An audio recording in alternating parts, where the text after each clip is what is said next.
They put the bidding token in Princess Elara Vaelthorne's hand and told her to smile. It was carved from black ivory, polished smooth from generations of royal fingers. Her father had used one like it to buy horses, ships, land, silence. Tonight, he wanted her to use it on a man. Hold it properly. Princess Celeste murmured beside her. People are watching. Elara's fingers tightened around the token until its edge pressed into her palm. Below the royal balcony, the auction hall of Ashborne roared with voices.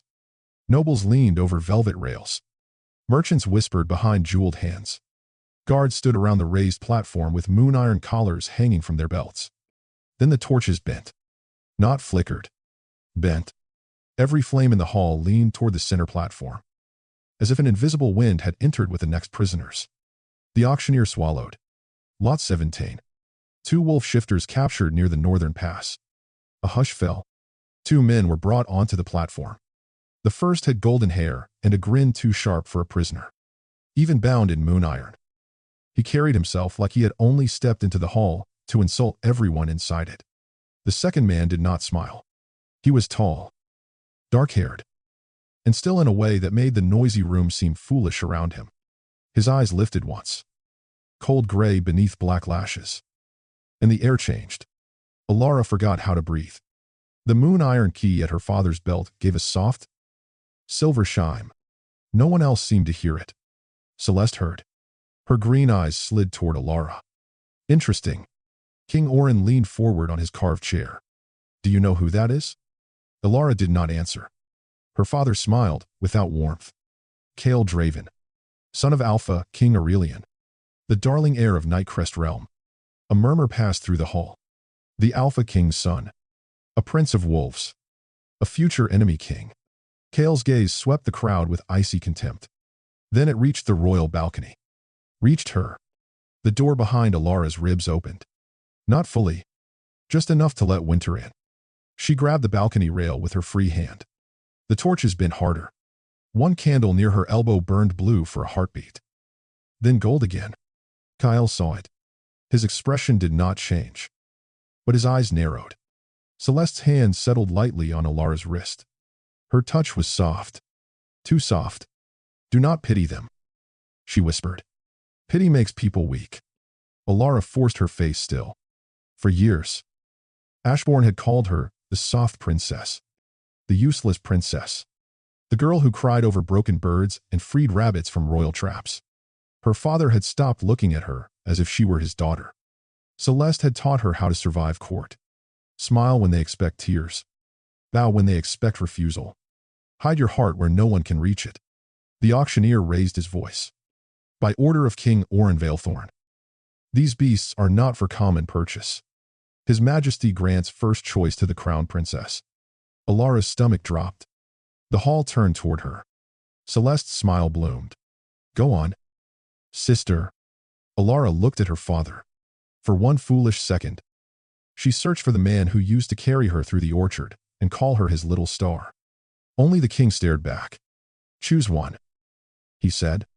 The token in Elara's hand felt suddenly heavy. Choose, she asked. One may live in your service. King Orin's eyes gleamed. The other is unnecessary. A cold silence opened beneath the noise. On the platform, the golden-haired shifter lifted his chin. You hear that, Kael? They need a princess to decide, because none of them can think without a crown nearby. A few nobles gasped. Kael did not look at him. He kept watching Elara, as if he already knew she was trapped, as if he hated her for it anyway. Celeste rose first. Her clapping rang through the hall. Choose, she called sweetly. Others joined her. Choose, choose, choose. The word rolled through the auction hall. Bright and cruel. Elara stood. Her knees wanted to tremble. She refused to let them. She lifted the bidding token, and the torches bent toward her now, every flame bowing as if the hall itself were holding its breath. Kael's collar gave a quiet crackle of silver light. Celeste stopped clapping. Elara looked at the golden shifter, then at Kael. One burned. One froze. Both were waiting for her to become the monster Ashborne wanted her to be. She smiled the way Celeste had taught her. Cold. Pretty. Empty. I'll take them both. The hall fell silent. King Orin's brows drew together. Both. Elara turned to him before fear could steal her voice. One wolf would bore me. Father. 2 will prove whether I have finally learned strength. Celeste studied her. Elara did not blink. Then King Orin laughed. Low and pleased. Perhaps there is hope for you yet. The auctioneer slammed his staff against the floor. Sold to Princess Elara Vaelthorne. Below. The golden shifter stared at her in confusion. Kael stared at her like she had just become a riddle. Elara lowered the token. The moon iron key at her father's belt chimed once more. And this time, Kael whispered a word she did not understand. It sounded like a warning. It sounded like a vow. The chamber beneath the auction hall smelled of iron, smoke, and fear. Princess Elara Vaelthorne walked into it, with her chin lifted and her hands folded. Because that was what monsters did. They did not rush. They did not tremble. They did not look at 2 chained men and wonder how much pain a person could hide before his body betrayed him. Kael Draven stood near the far wall, wrists bound before him. A moon iron collar locked around his throat. His dark hair had fallen across one eye. His posture was straight, his face cold. But Elara saw the truth in the small things. The slight sway, the way his fingers curled and uncurled, the thin line of effort around his mouth. The golden-haired shifter stood beside him, breathing hard through a smile that looked ready to cut someone. So, he said, turning his bright gaze on Elara. This is the part where the pretty princess tells us which corner to crawl into. One guard struck the wall with the butt of his spear. Silence. Beast. Elara hated the word. She hated that everyone expected her to accept it. She let her eyes drift over Ronan with lazy boredom. Then to Kael. Does he always talk this much? Ronan blinked. Kael's eyes narrowed. A few guards laughed. Good. Let them laugh. Let them think she was cruel and shallow. Let them see nothing else. The head attendant bowed. Your Highness. Shall we send the golden one to the lower cells? The darker one appears weaker. He may be easier for your first lesson. My first lesson. Elara repeated. Yes. Princess. Princess Celeste often begins with hunger, isolation, and obedience commands. Elara's stomach turned. She smiled. Princess Celeste lacks imagination. The guards exchanged amused glances. Ronan's smile faded slightly, as if he had heard the second meaning. Kael's gaze stayed fixed on her. Cold, watchful, unforgiving. Then the moon iron collar around his throat shimmered. Not bright enough for the others to notice. Bright enough for Elara. A thread of silver light slid across the metal, then vanished beneath his jaw. Kael inhaled sharply through his nose. His shoulders stiffened. Elara stepped forward before she could stop herself. Kael's eyes flashed. Don't. The word hit her like a door slamming shut. She froze. Behind her, someone chuckled. Still proud. Pride can be useful, Elara said, forcing herself to sound amused. It makes the fall more interesting. Kael's expression hardened. She had wounded him. She had meant to save him. And still, she had wounded him. Then, his knees buckled. For one impossible heartbeat. No one moved. Kael caught himself against the wall. But his hand slipped. His eyes lost focus. Ronan lunged toward him, chains pulling tight. Kael, the guard seized Ronan at once. Hold him. I said, hold him. Not harm him. Elara snapped. The command left her sharper than she intended. The room went still. Ronan stared at her. Kael slid to the floor. The door behind Elara's ribs flew open. Cold flooded her chest. Not fear. Not only fear. Something deeper. Something that knew the shape of his pain before she had any right to know it. She crossed the room and dropped to her knees beside him. Your Highness. The attendant warned. He may bite. Elara looked up slowly. Then, I will remember not to put my hand in his mouth. Another nervous laugh moved through the room. Good. Keep them laughing. Keep them stupid. She reached for Kael's wrist. His skin was too cold. Not natural cold. Curse cold. Moon iron cold.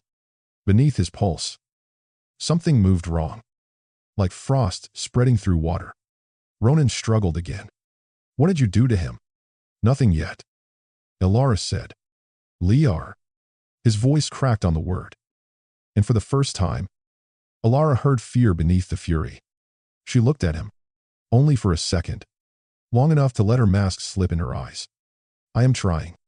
Ronan stopped fighting. Not completely, but enough. Elara stood. Take the golden one to the lower cells. Ronan bared his teeth. I'm not leaving him. You are. Elara said coldly. Because I said so. The guards dragged him toward the door. He fought them every step. But his eyes never left Kael. Kael. He called. Stay awake. Do you hear me? Stay awake. Kael did not answer. Ronan turned his glare on Elara. If he does, Princess, I will tear this kingdom apart brick by brick. Elara held his gaze. Then you had better hope I am good at keeping what belongs to me alive. The guards laughed again and pulled Ronan out. The door slammed. The chamber became too quiet. The attendant cleared his throat. Shall we carry this one to the cells as well? No. Elara said. To my private rooms. The attendant stared. Your Highness. I shows him. I will decide how he is kept. But Princess Celeste is not his owner. The word tasted foul. Elara swallowed it anyway. The attendant bowed quickly. As you command. By the time Kael was carried through the hidden service passage to her rooms, dusk had turned the palace windows violet. Elara dismissed everyone except her oldest maid, Mayra, who had raised her more gently than any royal nurse ever had. Mayra took one look at Kael and locked the door. Oh, little star, she whispered. What have you done? Something foolish. Something kind. Elara pressed her shaking hands together. Those are often the same thing here. Kael lay unconscious on the narrow couch near the hearth. In sleep. He looked younger. Not soft. Never soft. But less untouchable. Elara knelt beside him and unfastened the edge of his torn collar. The moon iron pulsed again. This time, every candle in the room leaned toward him. Mayra crossed herself. That is not normal. No. Elara whispered. Kael's lips moved. Elara bent closer. He spoke one word in the old wolf tongue. She did not know its meaning. But Mayra did. Her face went pale. What did he say? Elara asked. Mayra looked toward the locked door. Then back at the unconscious prince. He called you moonbound. Before Elara could answer, footsteps stopped outside her room. A soft knock came. Then Celeste's voice drifted through the wood. Sweet as poisoned honey. Sister, I heard your new pet was unwell. Elara did not move. Neither did Mayra. The candles kept leaning toward Kael as if every flame in the room wanted to touch him. Sister, Celeste called again from the other side of the door. You are very quiet. Elara forced air into her lungs. Then she stood, smoothed her gown, and stepped away from Kael. Mayra moved quickly. She pulled a screen in front of the couch, hiding him from direct view. Then she took a basket of linens and sat beside it as if she had been mending there all evening. Elara opened the door only a hand's width. Celeste stood in the corridor wearing pale blue silk, her dark hair pinned with pearls. She looked too lovely for the shadows around her. Her eyes went first to Elara's face, then past her shoulder. What happened to him? Celeste asked. He fainted. How disappointing. Celeste smiled. I thought wolves were meant to be stronger than men. He will recover. Will he? Celeste tilted her head. You sound concerned. Elara let her mouth curve. Slow and careless. Of course I am. Father bought me a royal wolf. I would prefer not to break him before I have learned anything useful. Celeste studied her for a long moment. In the hall sconces, the flames bent toward Celeste. Just a little. Elara noticed. Celeste noticed Elara noticing. Then, Celeste laughed softly. You are trying so hard. Elara's fingers tightened on the door. To be strong. Celeste added. It suits you better than tears. Elara lowered her gaze. You taught me well. Something warm passed over Celeste's face. Almost affection. Almost regret. Then it vanished. Do not get attached to things with teeth. Celeste said. They always remember what they are. She reached through the narrow opening and brushed a curl from Elara's cheek. The touch made the candles snap upright. Elara held still. Celeste's eyes flashed gold for one breath. Then she stepped back. Sleep well. Sister. Elara closed the door and locked it. Only then did she let herself shake. Mayra came to her side. She suspects. She always suspects. Then, why are you going below? Elara looked at the screen, hiding Kael. Because his friend is alone. Mayra's expression tightened. Little star. I saved 2 lives tonight. Elara whispered. I will not let one of them think I forgot him. Mayra looked toward the door. Then went to Elara's vanity and pulled open a hidden drawer. From inside, she took a servant's cloak, a plain scarf, and a small ring of dull keys. These will not open the collars, Mayra said. Only service doors. Elara took them. That is enough. It never is. But Mayra still helped tie the scarf around her hair. The lower cells were colder than the palace above. Elara had never liked going beneath Ashborne. The halls down there were too narrow, too old. The stones seemed to remember everything people tried to forget. A single guard sat near the stairwell, half asleep over a cup of bitter tea. Elara lowered her voice and spoke like Celeste. Princess Elara requires privacy with the Golden Wolf tomorrow morning. She wishes him kept awake enough to answer questions. The guard straightened at once. Yes, my lady. He did not look closely. No one looked closely at servants. That was why Elara had always trusted them more than nobles. She waited until he turned away. Then slipped down the passage and found the last cell. Ronan Ashclaw sat with his back against the wall. One knee raised, wrists resting loosely on it, even in chain, even in a place meant to crush dignity. He looked unbearably alive. His golden eyes lifted. Well, he said, either Ashborne sends very pretty ghosts, or the princess has worse judgment than I thought. Elara pushed back her hood. His expression changed. Only slightly. Then, the smile returned.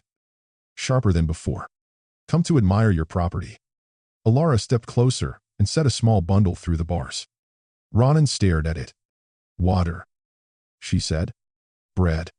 Salve for the collar marks. He did not touch it. What game is this? The boring kind where you eat before you collapse. I do not take gifts from human royals. Then, take them from a woman who is tired of watching men pretend hunger is pride. His smile faded. For a moment. They only looked at each other through the bars. Then he reached for the water. Elara let out a breath she had not meant to hold. How is Kael? He asked. Alive. Ronan's hand tightened around the cup. That was not an answer. It is the only one I can safely give. His eyes searched her face. You are afraid. Yes. Of us. Elara thought of Kael's cold eyes. The door inside her ribs. Celeste's gold-flashing gaze. No, she said. Not of you. Ronan leaned back. That may be the strangest thing I have heard all night. I need to know what poison was used on him. Ronan went still. I saw the silver lines under his skin. Elara said. The moon iron reacted. That means it was not ordinary sickness. Ronan's playful mask slipped for the first time. You are observant for a sheltered princess. I have survived court by noticing what people think I am too soft to see. He stared at her for another beat. Then he said, Nightshade ash, mixed with crushed moonstone. It locks around a wolf's strength and turns it inward. Elara swallowed. Can it be cured? Yes, but not with palace medicine. Tell me what he needs. Ronan laughed once. Without humor. Why? So you can keep your royal pet from spoiling. So I can keep your prince alive. Silence fell. Ronan's eyes changed. Too late. Elara realized what he had almost hidden. Prince. The word stood between them like a drawn blade. Ronan leaned forward slowly. You did not hear that. I heard nothing. Good. But I understand enough. His jaw flexed. Kael is not just important to Nightcrest. He is Nightcrest's future. And you let him be captured. Ronan's smile came back. But it was tired now. Some cages are doors. Princess. If you know when to open them. Elara's pulse quickened. They came here on purpose. Not as prisoners. As a spark. As a way to burn Ashborne from within. Ronan watched understanding settle over her face. Now you know why you should walk away. Elara looked down at the keys in her hand. They were small. Useless against collars. Still. They had opened one door tonight. I am not good at walking away. No. Ronan said softly. I am beginning to see that. From somewhere above. A bell rang once. Elara pulled her hood back up. I will return. Princess. She paused. Ronan stood. Coming close enough that only the bars separated them. His golden eyes dropped to her hands. Then he inhaled. All the teasing left his face. What? Elara whispered. Ronan's gaze lifted to hers. No human princess. He said quietly. Should smell like moonlight. Badon. Kael's fever had turned the room cold. Frost gathered on the inside of Elara's window, feathering across the glass in thin white veins. The fire in the hearth still burnt, but it gave no warmth. Even the candles seemed afraid to stand too close. Kael lay on the couch, unmoving, except for the faint rise and fall of his chest. Mayra pressed a hand to his forehead, then pulled back with a sharp breath. This is no ordinary poison. I know. Elara stood beside her writing desk, crushing dried fever root with shaking hands. Ronan called it nightshade ash, mixed with moonstone. Mayra went still. Who told you that? Elara did not look up. Elara. I went to the lower cells. Mayra closed her eyes. Little star. He would have gone mad, not knowing if Kael lived. And now, he told me how to save him. Mayra looked toward the door, as if expecting Celeste to step through it, smiling. What does the antidote require? Elara unfolded the scrap of cloth where she had written Ronan's instructions. Sunmilk thistle, black pine resin, a drop of river pearl, and wolfsbane smoke to draw the poison outward. Mayra's face tightened. Those are not palace herbs. The first three are restricted. The last one is dangerous. All of them are watched. By Celeste. Elara nodded. For a moment.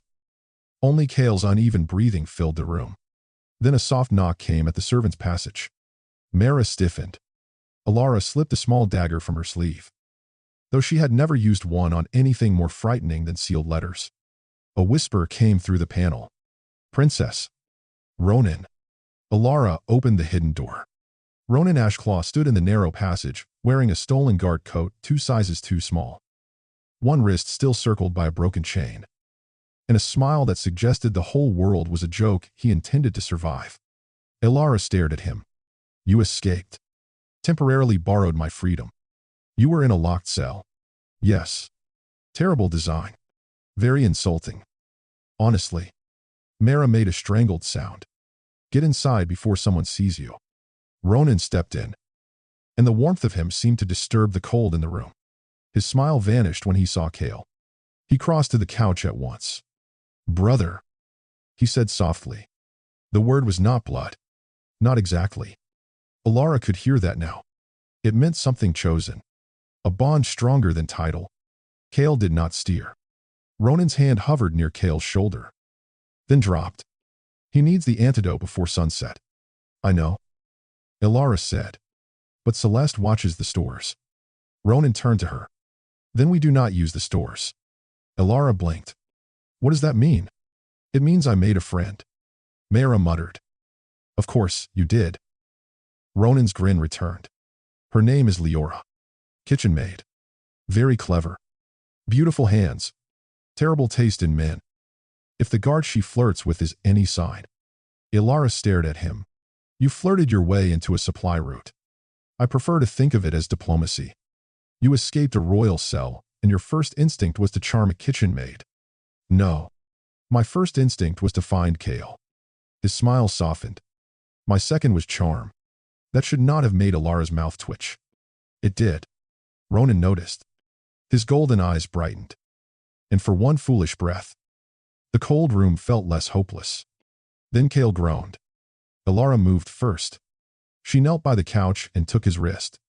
The silver chill under his skin had climbed higher. Too high. Ronan crouched beside her. He is running out of time. Then tell me exactly what to do. For the next hour, Ronan became all sharp focus. No teasing. No lazy smiles. He drew a rough map of the palace service routes and told Mara which doors to avoid. Elara wrote a false order in Celeste's hand, requesting decorative herbs for a private ritual. Mara knew which servants could be trusted not because they loved Elara, but because they hated Celeste more. By noon, the first bundle arrived. By mid-afternoon, the second. By sunset, Elara had everything except the river pearl. That will be harder, Mara said. It is kept in the royal chapel. Elara reached for her cloak. Ronan caught her wrist. No. Her eyes snapped to his hand. He released her at once. Sorry. The apology came too quickly to be false. Elara's anger softened before it could sharpen. I have to go. The chapel guards know your face. They know Princess Elara's face. Not a servant girl carrying laundry. Ronan looked at her for a long moment. You're very bad at being safe. So, I have been told. And yet? He said quietly. You are very good at saving people. The words landed somewhere tender. Elara looked away first.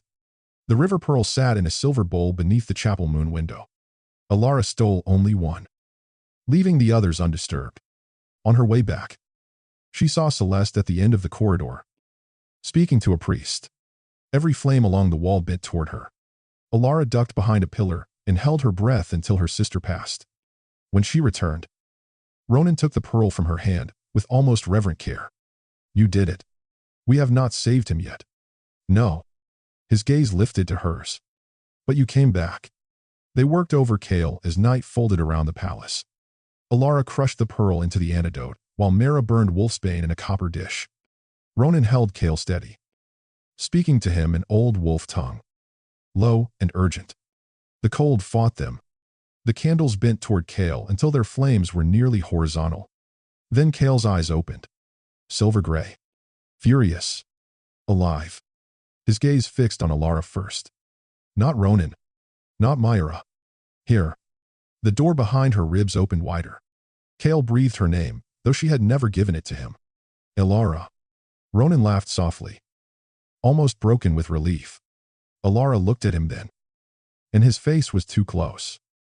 His joy too bright. His gratitude too unguarded. He reached up and brushed a loose strand of hair from her cheek. Princess, he whispered. You are becoming a very dangerous habit. The room went still. Elara did not move away. Neither did Ronan. Then, a rough voice cut through the quiet. Step away from her. Kael was watching them from the couch. Weak. Pow. And burning with something colder than fever. Ronan slowly lowered his hand. Elara turned back to Kael. His eyes held hers like a locked gate. What do you want from us? Princess.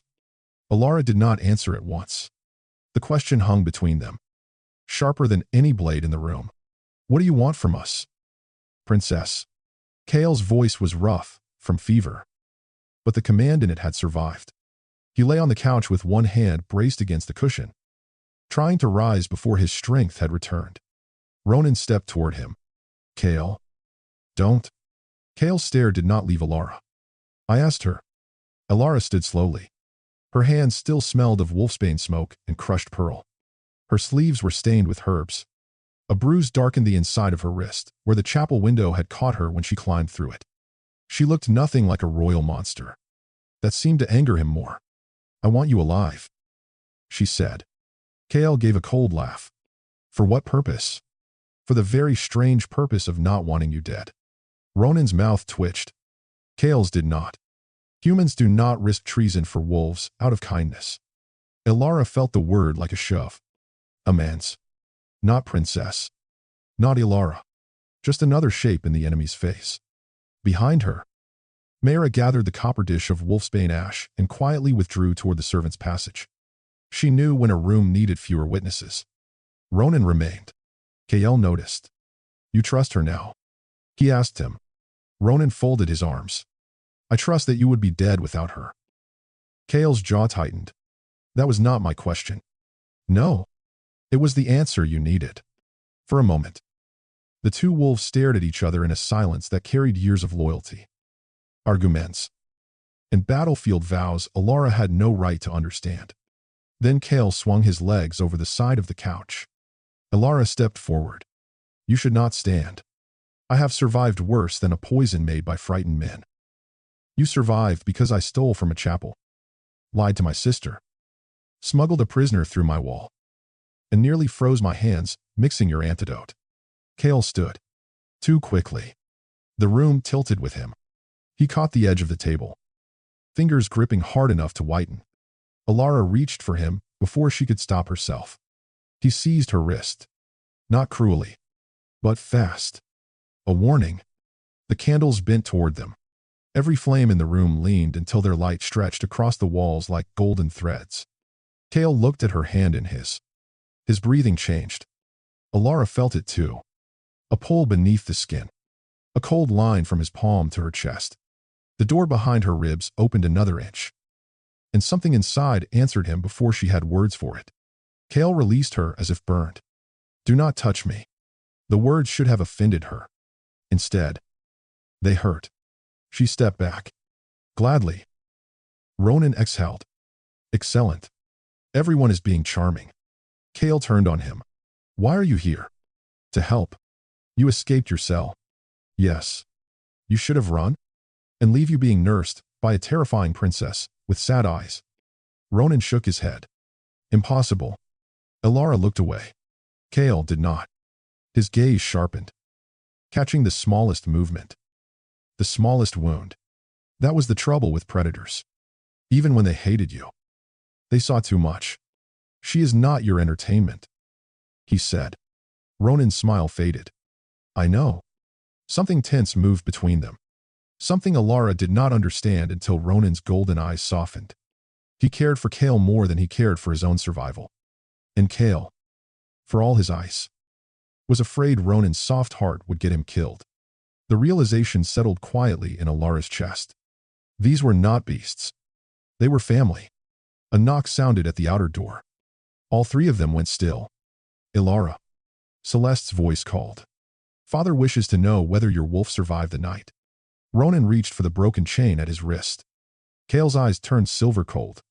Elara lifted a finger to her lips, then pointed to the screen near the hearth. Ronan did not argue. He slipped behind it. Kael remained where he was. Elara glared at him. He stared back. She mouthed, "Move." He mouthed nothing. Infuriating man. Elara crossed to him, grabbed the front of his torn shirt, and shoved him behind the screen with Ronan. Kael allowed it. Barely. Then she opened the door. Celeste swept in without waiting for permission. Her pale gown shimmered like moonlit water. Her gaze moved over the room. Over the bowls. The herbs. The cold hearth. Elara's tired face. You look awful, Celeste said. I was awake all night. With your new pet. With my mistake. Elara replied. Celeste smiled. So he lived. Yes. What a relief. She walked to the table and touched the empty pearl mortar. Father will be pleased. He is beginning to think you may have a talent for breaking difficult things. The candle nearest her bent toward her hand. Elara's spine prickled. Celeste saw it. Her smile thinned. Bring both wolves to dinner tomorrow, she said. Elara's blood went cold. Dinner. A private royal gathering. Father wishes to see what you have learned. Celeste turned. Eyes bright. Leash them. Make them kneel. Let the court see our soft princess has finally grown teeth. Behind the screen. Something made the faintest sound. Celeste's head turned. Elara laughed. It came out light. Cruel. Perfect. You think I need help making wolves kneel? Celeste looked back at her. Elara held the smile, though her heart was hammering. After a long moment, Celeste reached out and touched Elara's cheek. So proud, she whispered.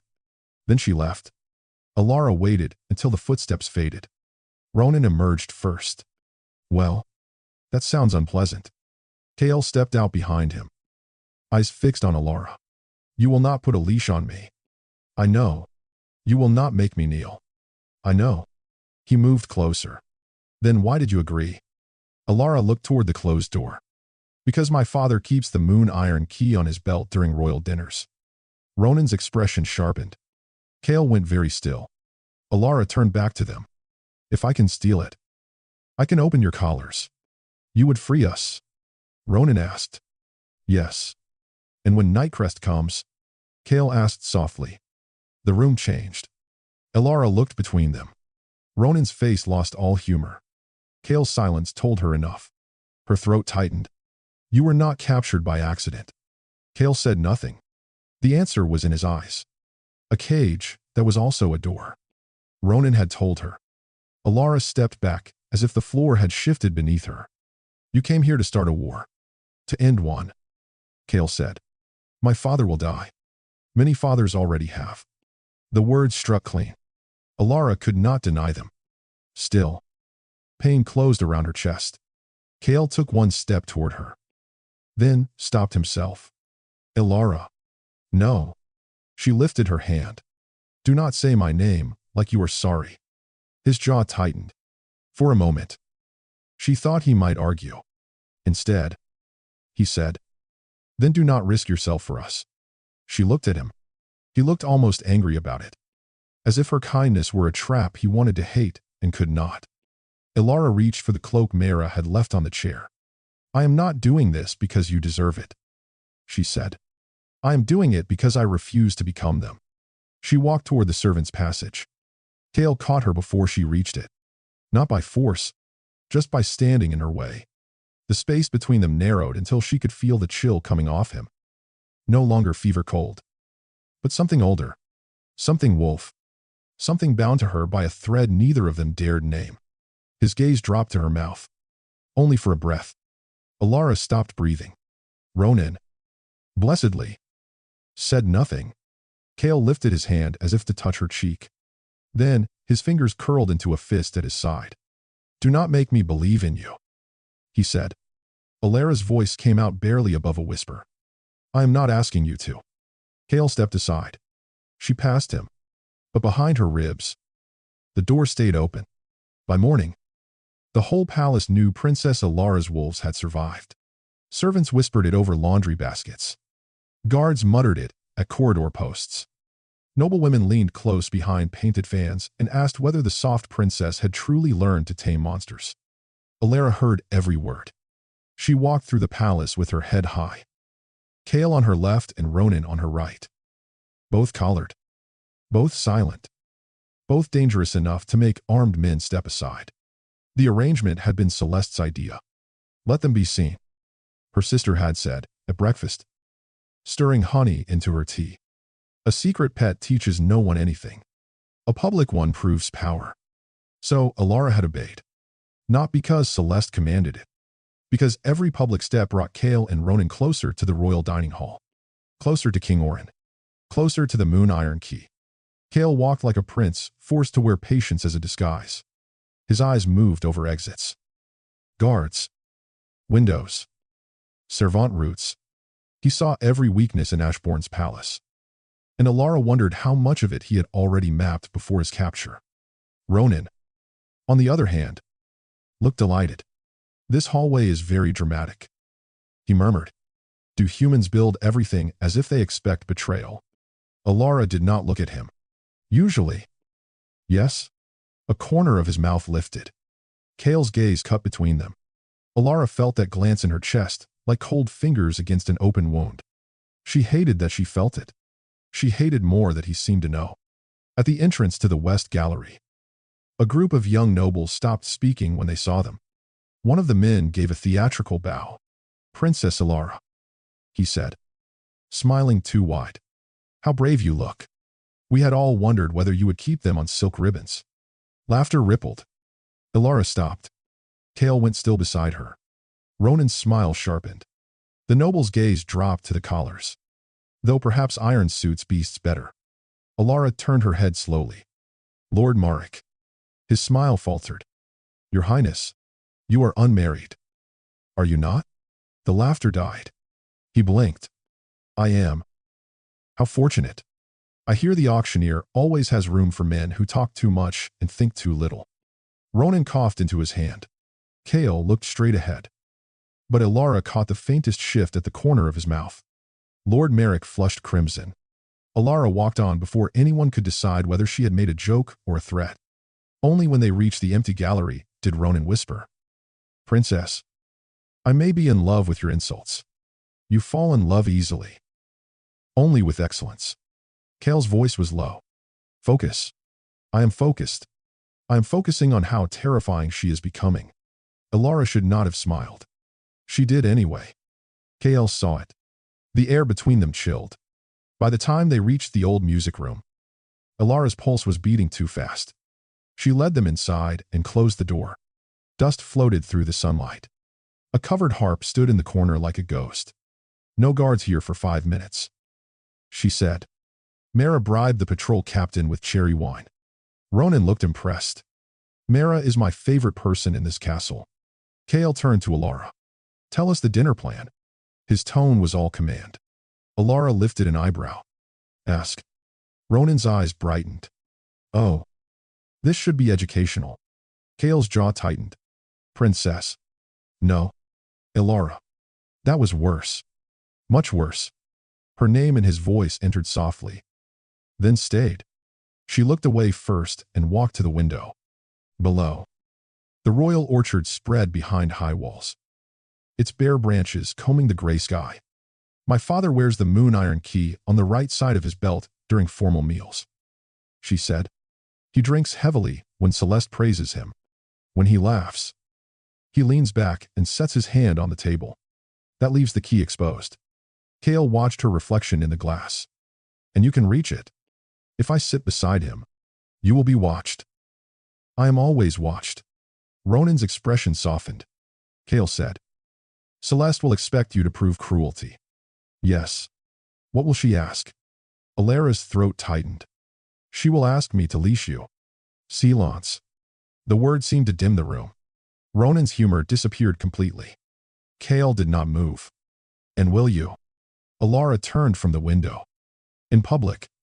"Yes." His eyes hardened. "In truth?" "No," she added. "The leash will be decorative." Mara altered the clasp. "It will look locked. But one pull from your side will release it."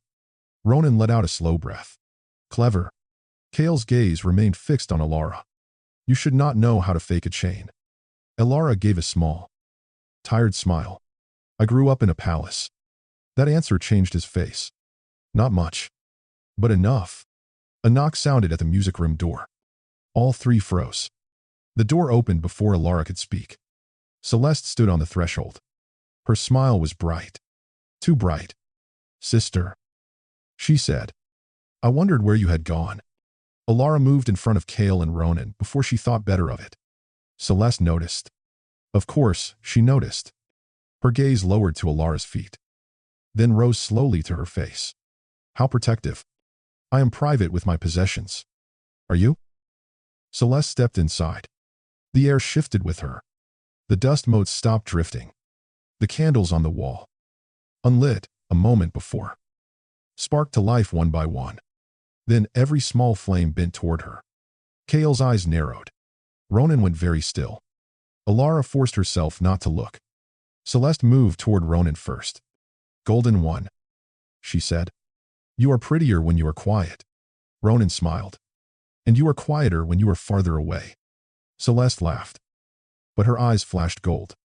The room seemed to tighten. Ronan's smile flickered. Elara saw it happen. Not control. Not exactly. A whisper pressing against the edges of thought. Celeste reached up and touched Ronan's collar with one finger. "Tell me, Wolf, does my sister treat you kindly when no one sees?" Elara's heart stopped. Ronan's pupils narrowed. For one terrible second, she feared he would answer honestly. Then Kael spoke. "Your perfume is too sweet." Celeste turned to him. The pressure in the room broke. Ronan blinked once, then smiled again. Paler this time. Celeste studied Kael. "And you are too proud for a prisoner." Kael's voice was flat. "I am not proud.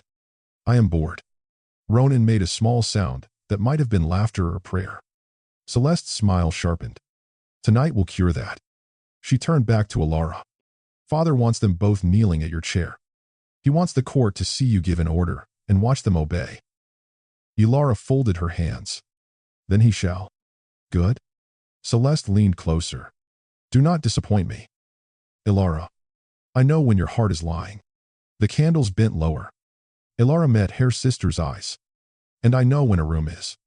For the first time, Celeste's smile vanished. Only for a heartbeat. Then, she kissed Elara's cheek. Cold lips. Sweet breath. A warning hidden as affection. Wear the black gown tonight. Celeste whispered. It makes you look less breakable. She left as quietly as she had entered. The candles straightened. Ronan released a breath. What was that? Elara touched the cheek Celeste had kissed. A test. Kael stepped closer. She is not human. Elara looked at him sharply. You do not know that. I know what power feels like when it crawls. Ronan's voice was softer. Kael. But Kael did not stop. Elara. Whatever you think your sister is, she is worse. The words should have made Elara angry. They did. But beneath the anger was fear. Because the candles had bent. Because Ronan had nearly answered. Because Celeste had said she knew when Elara's heart was lying. Elara turned toward the door. Then tonight, she said, we steal the key before she learns what my heart is really doing. Kael caught her wrist before she could leave. This time, she did not pull away. His touch was careful. A question, not a chain. Elara. She looked back. His eyes were no longer only cold. Something restless moved beneath them. If this fails, she will make you pay first. Elara swallowed. I know. His thumb shifted once over the inside of her wrist. A touch so small it felt impossible to survive. Then he let her go. Outside the music room, the dinner bell rang. And somewhere deep in the palace, the moon iron key chimed in answer. Elara wore the black gown. It fit like a shadow. High at the throat. Long at the sleeves. Stitched with tiny silver moons that caught the candlelight whenever she moved. Mara had pinned her hair with black pearls and hidden a small hook of bent silver beneath one sleeve. For the key? Mara whispered. Elara looked at herself in the mirror. She did not see a princess. She saw a girl dressed as a lie. Behind her, Kael stood in silence while Mara fastened the false leash to his collar. Ronan stood beside him, watching with a grin that did not reach his eyes. Very stylish. Ronan said. Humiliating. But stylish. Kael did not answer. Elara turned to him. The clasp opens if you pull left. I heard you the first time. I am telling you again because there will be no time later. His gaze dropped to the leash in her hand. For 1 second, the room disappeared. There was only the silver chain between them. Light as ribbon. Ugly as a command. Elara's voice softened. I am sorry. Kael looked up. Something in his face changed. Not forgiveness. Not yet. But the edge of his anger shifted. Like ice cracking under spring water. Do not apologize for surviving, he said. Ronan looked away. Mara touched Elara's shoulder. Go before they send guards. The royal dining hall blazed with gold. Every noble of importance had been invited. Lords in velvet. Ladies in yevils. Priests in moon-white robes. Captains with polished sword belts. They all turned when Elara entered with 2 collared wolves at her back. The whispers came first. Then, the silence. King Orin sat at the head of the long table. Broad shoulders, draped in black fur. The moon iron key shining at his right hip. Celeste sat beside him in pale green silk. Lovely and watchful. Her smile widened when she saw the leash in Elara's hand. There you are. Celeste called. Come, sister. Father saved you the honored seat. The honored seat was beside the king. Beside the key. Elara crossed the hall slowly. Kael and Ronan followed. Every step felt like walking across thin ice. At her chair, Elara stopped. Celeste lifted her cup. Well? The hall waited. Elara looked at Kael. His face gave nothing away. But the candles nearest him bent toward her. Elara tightened her fingers around the leash. Kael. The word tasted like ash. Kael lowered himself beside her chair. Not like a slave. like a king granting an insult the dignity of silence. Ronan knelt on her other side with far more drama. One hand over his heart. As my merciless lady commands. A few nobles laughed. King Oren laughed with them.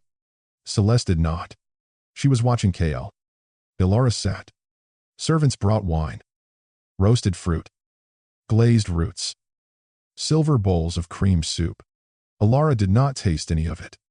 Her whole world had narrowed to the key on her father's belt, and the way Celeste's gaze kept returning to her hands. So, King Oren said, leaning back, do they obey? Elara picked up her goblet. When it suits me to let them think they have a choice. Ronan coughed. Kael's head tilted slightly, as if he was hiding something that might have been amusement. Celeste's smile sharpened. And if they disobey? Elara traced the rim of her cup. Then I learn what matters to them and use it. The answer pleased the court. It did not please Kael. She felt his stillness beside her knee. I do not mean it, she wanted to say. But Celeste was watching. So, Elara reached down and let her fingers brush Kael's dark hair. The hall approved with soft, cruel laughter. Kael went utterly still beneath her touch. The bond inside Elara's chest pulled tight. A thread. A door. A wound. She forced her hand to remain steady. Then withdrew before her heart betrayed her. Across the table.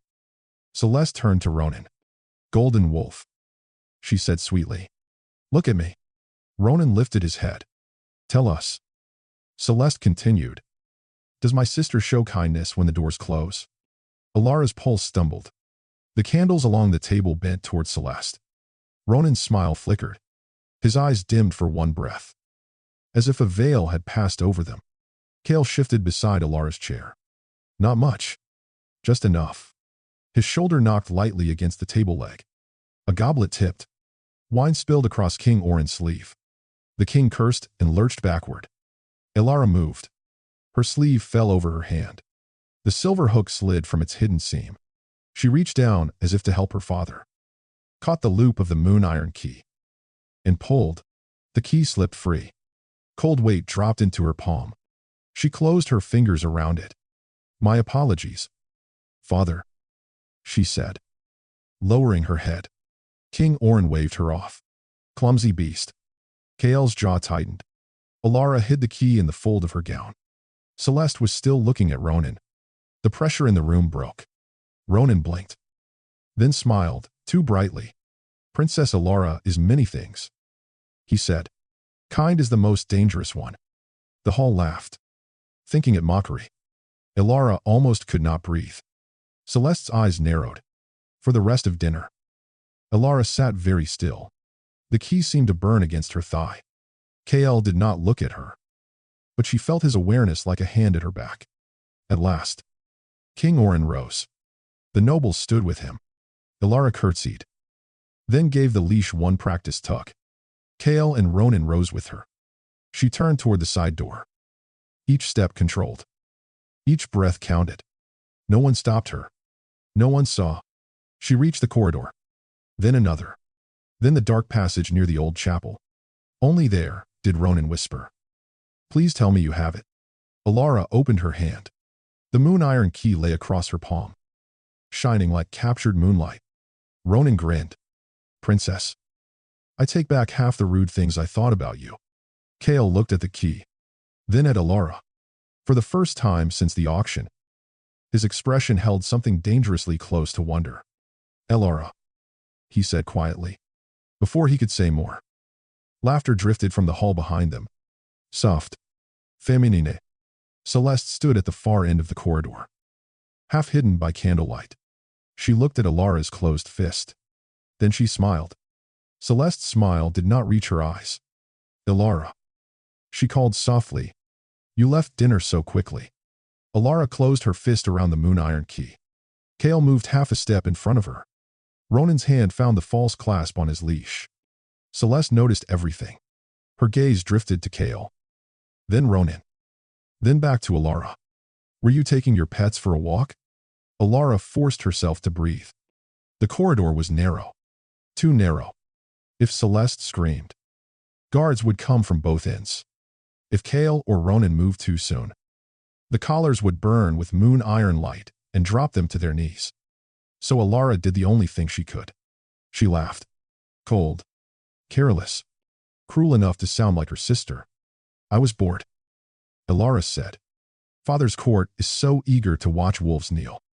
But no one asks whether wolves can beg. Ronan went still beside her. Kael did not look away from Celeste. For one terrible second. Elara thought her sister would see through every word. Then Celeste's lashes lowered. Careful, she said. Games are only fun until the toys bite. Elara lifted her chin. Then perhaps I will teach them not to. The candles beside Celeste bent toward her. Only slightly. Only enough to warn Elara that some invisible whisper had touched the air. Kael's hand brushed Elara's sleeve. Not a command. A signal. Move. Elara stepped backward. Good night. Sister. Celeste watched them go. She did not call the guards. That frightened Elara more. They turned the corner. Then, another. Then another. Only when the royal corridor gave way to the older stone passage near the unused chapel did Ronan release a breath. I do not like her. He whispered. You smiled at her earlier. I smile at storms too. It does not mean I want to marry one. Elara almost laughed. Kael's voice cut low. We are not safe. No. Elara said. But we are close. She led them through a servant's stair hidden behind a hanging tapestry. The passage smelled of dust. Wax. And old stone. The walls narrowed until Ronan had to turn his shoulders sideways. This castle was built by suspicious people. He muttered. It was built by frightened people. Elara said. Kael looked at her back. There is a difference. Yes. She kept walking. Suspicious people expect betrayal. Frightened people build places to hide from it. Neither wolf answered. At the bottom of the stairs stood a small wooden door. Elara unlocked it with Mara's dull key and pushed it open. Cold night air rushed in. Beyond the door, the royal orchard waited beneath a pale moon. The trees were old. Their branches twisted and bare. Reaching over the garden walls like hands, asking for mercy. This was where Elara had hidden as a child when court became too loud. This was where her father once lifted her to pick the highest apples. This was where she learned that beautiful places could still become cages. Through the orchard, she said. There is a cracked gate behind the northern wall. It opens into the hunting road. Ronan stared at her. You planned this well. I had years to imagine leaving. The words came out too honest. Kael heard them. Of course, he did. They moved between the trees without speaking. Every sound felt too loud. The scrape of boots on frozen grass. The soft clink of the collars. Elara's own heartbeat. At the wall. She stopped. Turn around. She told Ronan. He raised a brow. Princess. I usually prefer dinner first. Ronan. He smiled. But obeyed. Elara lifted the moon iron key to his collar. The metal resisted. A cold pulse ran up her arm. And for a moment, the world tilted. Then the key turned. The collar opened. Ronan froze. No joke came. No teasing smile.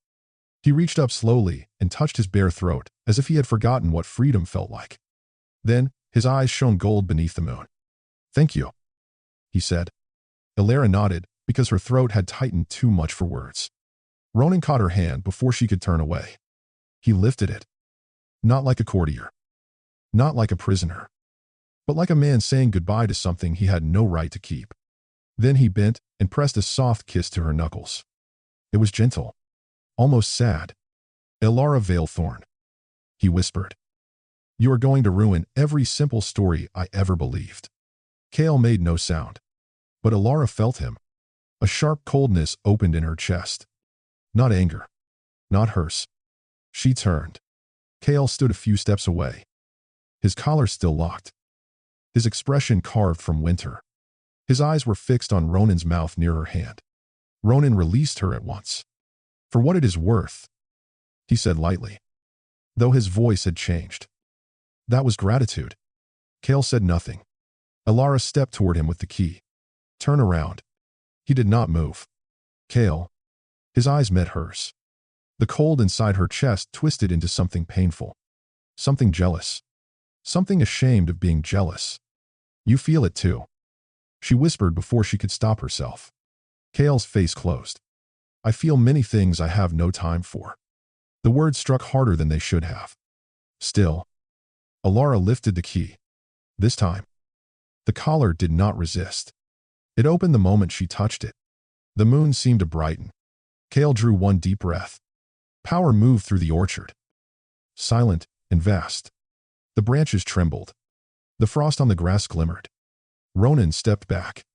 Kael looked down at the open collar in Elara's hand. Then at Hare. For one heartbeat. There was no war. No kingdom. No sister waiting in the dark. Only him. Only her. Only the open door behind her ribs. Then bells exploded across the palace towers. 1, 3, 7. Alarm bells. Ronan's head snapped toward the wall. Nightcrest. Elara's fingers went numb around the collar. Kael looked toward the palace. And the prince vanished from his face. The heir of Nightcrest stood before her. They are early, Ronan said. No. Kael answered quietly. Celeste knows. From the highest balcony of Ashborne Palace. Green fire rose into the sky. A signal. Elara looked back through the orchard. Her home was waking in panic.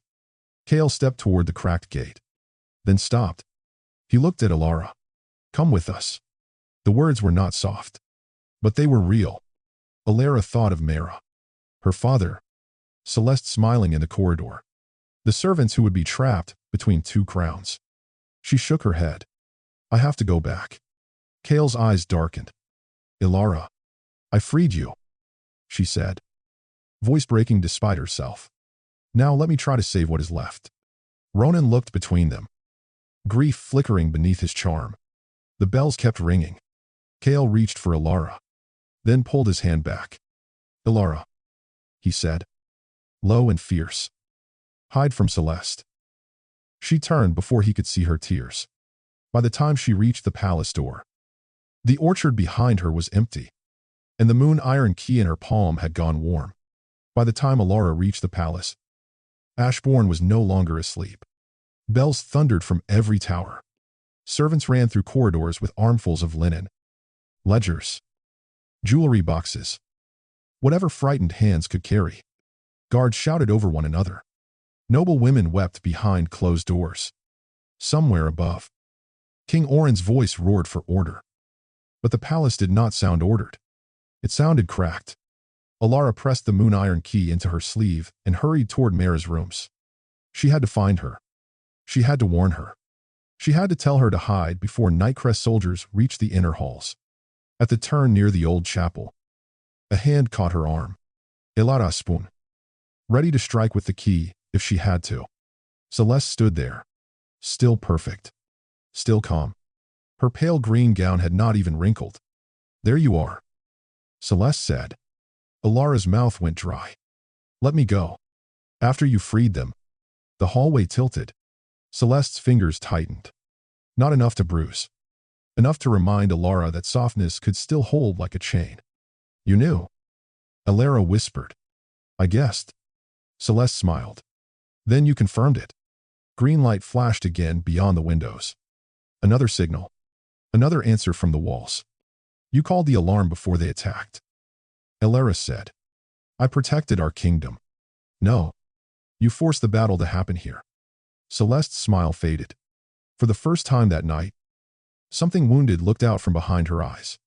This battle began long before you were born. Elara.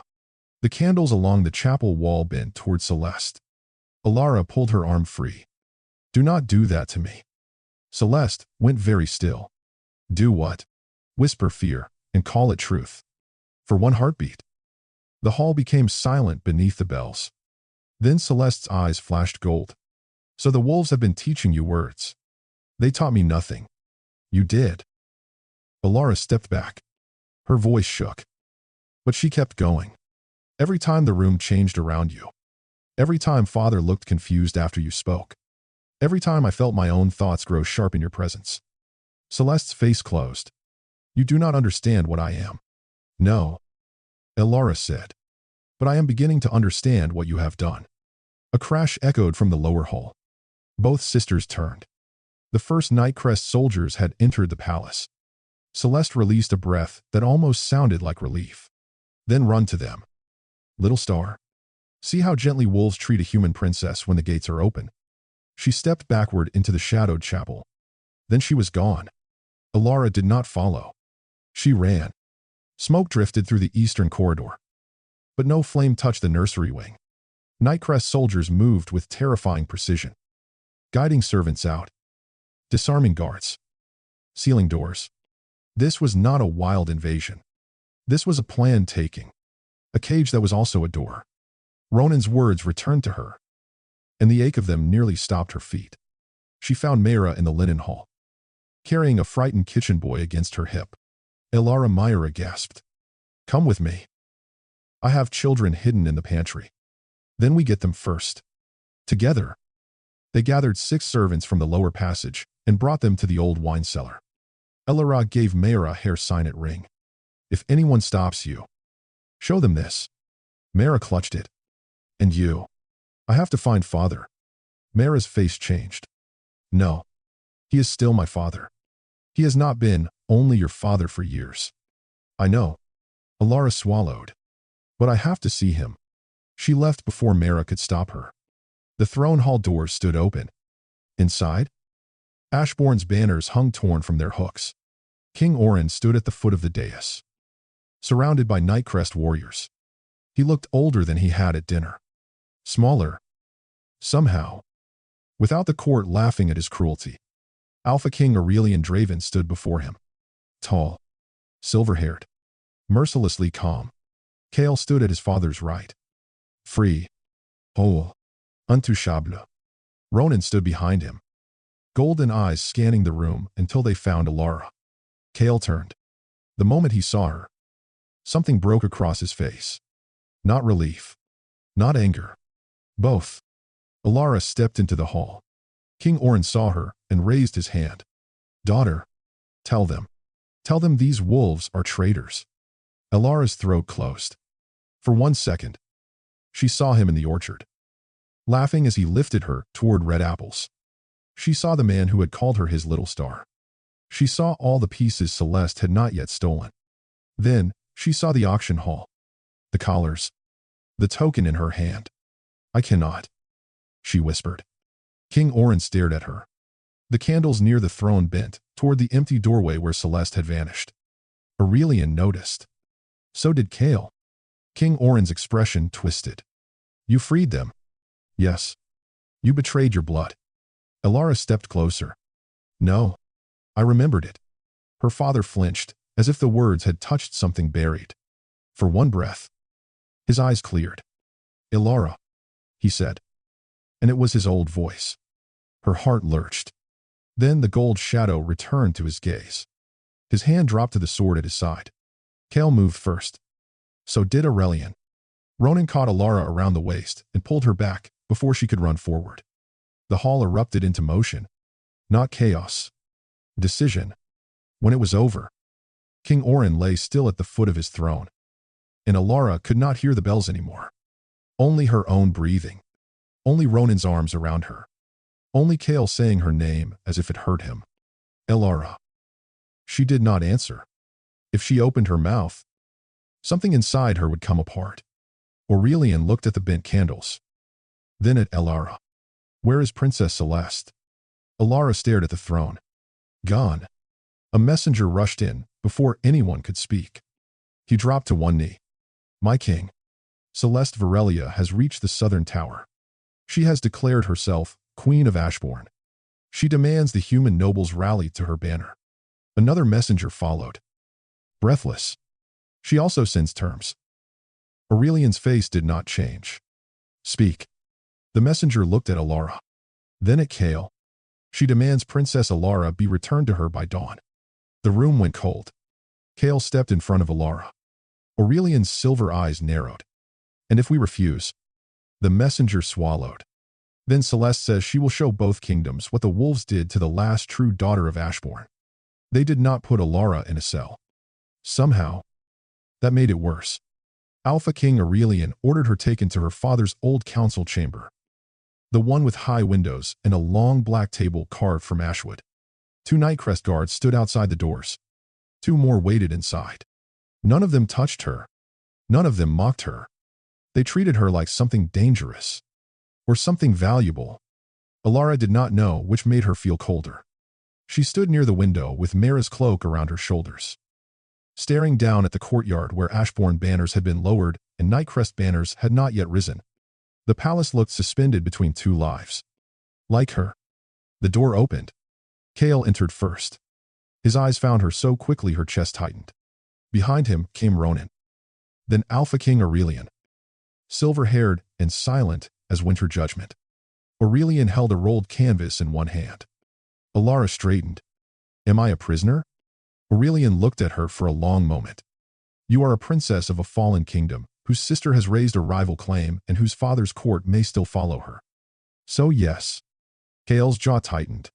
Aurelian did not soften. For now, you are under protection. Elara almost laughed. That is a polite word. It is an accurate one. Then protect Mara. Protect the kitchen staff. Protect the children hidden below the west pantry. Ronan's expression warmed. Already done. Elara looked at him. He gave a small bow. Your Mara threatened to haunt me if I failed. For one breath, the room felt less airless. Then, Aurelian unrolled the canvas across the council table. It was a portrait. Old. Cracked with age. The paint had darkened at the edges. But the face remained clear. Elara stopped breathing. Celeste looked back at her from the canvas. Not exactly Celeste as she was now. Younger. Maybe 15. Her hair was darker. Unbound around her shoulders. Her eyes were the same green. But the painter had caught a thin ring of gold around the pupils. At the bottom of the frame, written in faded silver script, was a name Elara had never seen before. Seraphine Viral of the Serpent Glass line. That is not Celeste. Elara said. Aurelian's gaze did not leave the painting. No. It is her mother. Elara's fingers went numb. That is impossible. Kael stood very still beside the table. Ronan's humor had vanished. Aurelian touched the edge of the canvas. Seraphine Viral was the last known daughter of the Serpent-born court. Her people lived beyond the southern marshes. In the Glass Islands. They were not wolves. Not human. Something older. Elara shook her head. My father found Celeste after a border raid. She was orphaned. Yes. Aurelian said. A raid ordered by wolf commanders who believed the Serpent-born had poisoned 3 border packs. Kael looked at his father. Believed. Aurelian's mouth hardened. War makes certainty out of rumors. The room went quiet. Elara stared at the portrait until Celeste's mother blurred before her eyes. No. Not Celeste. Celeste had braided Elara's hair when she was small. Celeste had taught her which nobles lied with smiles.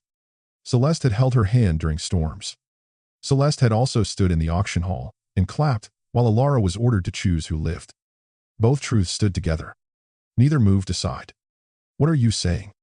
Elara asked. Aurelian lifted his eyes to hers. I am saying your sister is not only a rival claimant. She may be the heir of a line that specializes in influence. The serpent whisper curse. Ronan said quietly. Elara turned toward him. Ronan's face was grim. It is not a children's story in Nightcrest. Aurelian nodded. The curse does not seize the mind. It does not make puppets. It finds what is already wounded and speaks in that wound's voice. Elara thought of her father. His eyes going distant. His kindness thinning year after year. His anger growing teeth. The candles, she whispered. Kael stepped closer. They bent toward her. Aurelian looked sharply at Elara. You saw that. She nodded. For years. I thought it was the draft. And around you. Elara swallowed. Kael answered for her. They bend when she is near the truth. Aurelian's gaze shifted between them. Too much understanding entered his eyes. Elara hated it. No, she said. Do not look at me like I am another weapon. Kael's expression changed. Elara. No. She stepped back from the table. My father is gone. My sister is being named a monster. My kingdom is occupied. And now you want to tell me I am useful because candles misbehave around me. Ronan lowered his voice. No one said useful. Everyone means useful. The words came out broken. Kael took one step forward, then stopped. He remembered. He did not corner her, did not take her wrist, did not demand she calm down. He only said, "You are not a weapon." Aurelian rolled the painting halfway closed. "Perhaps not. But Celeste believes you are." Elara looked at him. The Alpha King's voice dropped. "Think carefully. Princess, she demanded you be returned by dawn. Not your father's crown. Not the throne. Not hostages. You." A chill moved through Elara. Aurelian placed the portrait on the table between them, like evidence in a trial. "The girl in this room is not the prize," he said. "She is the bait." Outside the council chamber, a horn sounded from the southern tower. Once, then twice. A Nightcrest guard opened the door. "My king." A message from Celeste Varelia. Aurelian held out his hand. The guard gave him a strip of pale green silk tied around a small glass serpent. Elara knew that serpent. She had given it to Celeste when they were children. Aurelian read the note. His face turned colder. Kael's voice sharpened. "What does it say?" Aurelian handed the silk to Elara. Only 6 words were written there. "Come home. Little star. Alone." Elara did not go to Celeste. She wanted to. That was the terrible part. The note lay in her hand like a living thing. "Come home. Little star. Alone." For one breath. She was 8 years old again. Hiding beneath Celeste's blanket during a thunderstorm, while her sister braided her hair and promised the sky could not hurt them. Then she was back in the council chamber. Standing between wolves who did not trust her and a sister who knew exactly where to press. Aurelian took the silk note from her fingers. "You will not answer this." Elara lifted her head. "You do not command me." "No," the Alpha King said. "But I command every soldier between you and the southern tower." Kael's gaze cut to his father. Ronan exhaled quietly, as if he had already seen where this would go and hated every step. Aurelian turned to the guards. "Bring the Ashborne council." Elara stiffened. "Why?" "Because your sister has made you the center of her claim. If we hide you, the nobles will call us cowards. If we give you back, she will use you. If we crown you, half your kingdom will call you wolf-touched. And if you dispose of me?" Elara asked. The room went silent. Kael's entire body changed. Not moving, not speaking, but all the warmth vanished from the air around him. Aurelian looked at her without flinching. Then Celeste loses her bait. Ronan stepped forward. "My king." Kael's voice was colder. "Father." Elara felt the floor beneath her feet. The old stone of the room where her father had once signed tax orders and execution warrants, peace treaties and auction licenses. She wondered how many frightened people had stood exactly where she stood, waiting for rulers to decide whether their lives were useful. "So that is what I am," she said. "A problem to solve." Aurelian's face did not soften, but his voice lowered. "You are a problem my people cannot afford to solve wrongly." The council arrived in fragments. Ashborne nobles first, pale and furious. Nightcrest generals behind them, silent and armed.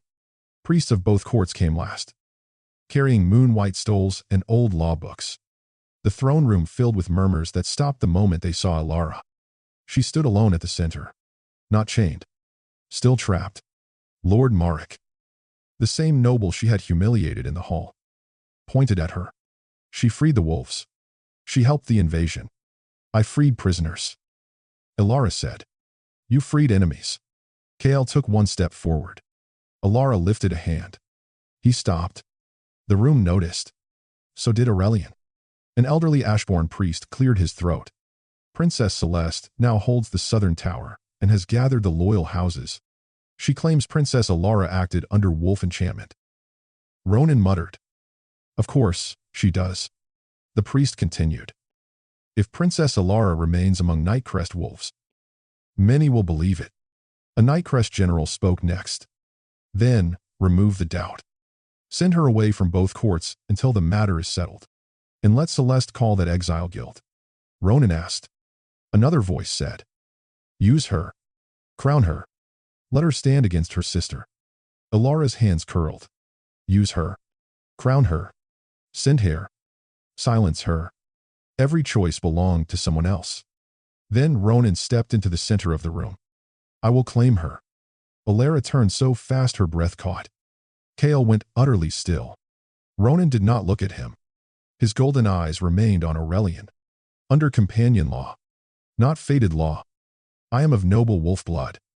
If I claim her as protected consort, Celeste cannot demand her return without challenging Nightcrest directly. The room erupted. No. Elara said. Too softly at first. Then stronger. No. Ronan's expression flickered. But he still did not look away from the Alpha King. Aurelian studied him. You would bind yourself to a woman who does not choose you. Ronan's smile appeared. Bright and false. I have made worse decisions with less noble motives. Ronan. Elara whispered. Finally. He looked at her. And the mask slipped. Just enough. I am trying to keep you alive. Princess. Kael's voice cut through the room. She said no. Ronan closed his eyes. Pain crossed his face so quickly, most would have missed it. Elara did not. Neither did Kael. Aurelian's gaze moved from Ronan to Kael. Companion law is weak. Celeste would tear it apart before sunset. Then, use royal law. Kael said. Aurelian's expression hardened. Careful. Kael walked toward Elara. Every whisper died. He stopped in front of her. And for once, he did not look at the court. He looked only at her. Are you afraid of me? He asked. The question was quiet. Not for them. For her. Elara shook her head. No. Do you believe I will use you as they would? She thought of his hand stopping before it touched her. His anger when she was gagged. His warning in the orchard. His eyes when she freed him. No. She said again. Kael turned to the nearest guard. Remove the silk from her wrists. Only then did Elara realize someone had tied her hands loosely when they brought her from the council room. Protection. They had called it. The guard hesitated. Kael looked at him. The guard obeyed. The silk fell away. Elara rubbed her wrists. And something fierce rose behind her ribs. Not the bond. Not only the bond. Herself. Kael faced the room. Princess Elara Vaelthorne is the true-born heir of Ashborne. He said. She freed prisoners when her court demanded cruelty. She protected servants when armies entered her home. She stood before her father and did not lie. Lord Merrick scoffed. Pretty words from a wolf prince. Kael's eyes turned to him. Then let the moon decide. Aurelian's face went still. Ronan whispered. Kael. Kael did not stop. There is a law older than Ashborne and Nightcrest. Older than the war. A bond no throne may deny, if both souls answer. Elara's heart began to pound. Aurelian's voice was low. You understand the cost if the bond is false. I do. And if she refuses? Kael looked back at Elara. The whole court seemed to vanish. If she refuses, he said, I walk away. That was the first moment Elara truly understood. He was not placing a collar on her. He was offering her the key. Kael turned to the court once more. His voice filled the throne room. Cold and clear as moonlight. I will claim her under moon iron law. The throne room did not breathe. No one moved after Kael spoke. I will claim her under moon iron law. The words seemed to strike the old stones and stay there. Glowing in the silence. Elara stared at him. Claim. The word should have felt like a chain. In Ashborne. Claim meant ownership. A hand on the back of the neck. A name taken away. A life traded across a table. But Kael was not looking at her like property. He was looking at her like a door he would not open unless she turned the key. Alpha King Aurelian rose from the throne steps. Moon iron law is not a shield for convenience, he said. It is not politics wearing sacred cloth. Kael did not lower his head. I know. If the bond is false, your wolf may never answer you again. Ronan's face tightened. Elara felt those words ripple through the room. To a wolf, losing that part of himself was not a wound the court could see. It was exile inside his own skin. Aurelian turned to Elara. And you, princess, must answer freely. Not because my son stands before you. Not because your sister waits outside these walls. Not because you are afraid of what happens if you refuse. Every eye turned to her. Elara wanted to laugh. Freely. What a strange word for a girl who had spent her whole life surviving other people's choices. Kael stepped back. One full step. Then another. Giving her space. That small movement nearly undid her. He did not plead. He did not reach. He did not tell her what would happen if she said no. He only waited. A priest of Nightcrest came forward, carrying a narrow circlet of dark metal on a white cloth. Moon iron. Older than the collars. Softer in shape. But not in power. The Ashborne priest beside him looked deeply unhappy. The rite requires 3 answers. The Nightcrest priest said. Name. Truth. Choice. Kael faced Elara. His voice lowered. But the room still heard him. I am Kael Draven of Nightcrest. I am my father's heir. My people's blade. And the wolf who hated you because hating you was easier than admitting you saved me. A murmur moved through the court. Elara's throat tightened. Kael continued. Truth. I felt the bond in the auction hall. I denied it. I called it weakness. I called it poison. I called it every name except what it was. His eyes held hers. Choice. I offer the claim. I do not demand it. The priest turned to Elara. Her hands were cold. Ronan stood near the edge of the dais. Golden eyes bright with something he would never say aloud. Mara watched from the side doors. One hand pressed over her mouth. Aurelian's face was unreadable. Elara looked at Kael.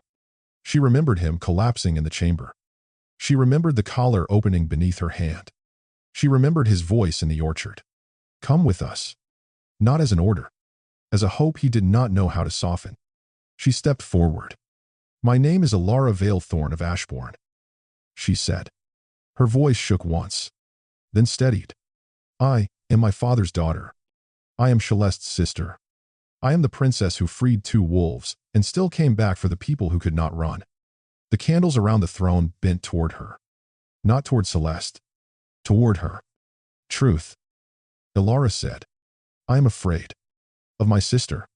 Of this court. Of becoming useful to another king and invisible to myself. Kael's jaw tightened. But I am not afraid of him. The room went still again. Elara looked only at Kael now. I felt something too. In the auction hall. In the chamber. In the orchard. Like a door opening inside me whenever he was near. She swallowed. I do not understand it. I do not know if I am ready for all it means. But I know this. She lifted her chin. If I accept, it will not be because I need saving.